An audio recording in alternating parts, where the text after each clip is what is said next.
ito ay rated SPG. Striktong patnubay at gabay ng magulang ang kailangan. Kahit na nabisto ni Rigor ang pagpapanggap nila Tanggol ay hindi ito naging hadlang sa katapangan ni Tanggol. Sa gitna ng kaguluhan at putukan, matagumpay pa rin niyang nakuha ang kanyang amang si Ramon.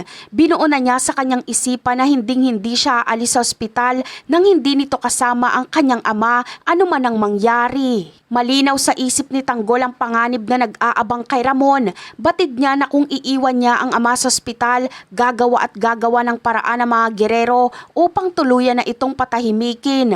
Ang takot na yon ang nagbigay sa kanya ng lakas ng loob upang suungin ang panganib para lamang mailigtas ang buhay ng sariling ama.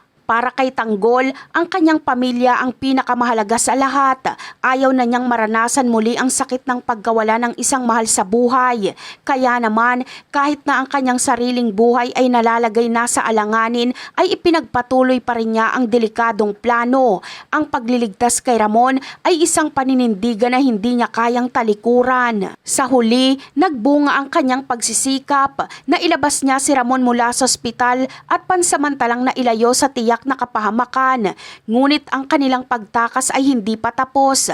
Agad na sumunod sa kanila ang mga kapulisan at nagsimula ang isang mabilis na habulan sa kalsada.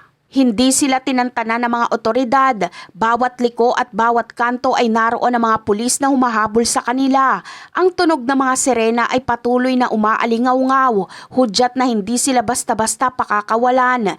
Kailangan nilang mag-isip ng paraan upang makatakas sa walang tigil na pagtugis sa kanila ng mga kapulisan. Upang makalayo, gumawa ng paraan sila Tanggol para malito at mailigaw ang mga pulis.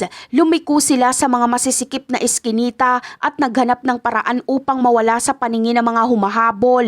Ang kanilang layunin ay hindi lang ang makatakas, kundi ang tuluyan ng makawala upang maipagpatuloy ang pagtatago at pagligtas kay Ramon. At yan ang aabangan natin. Bye!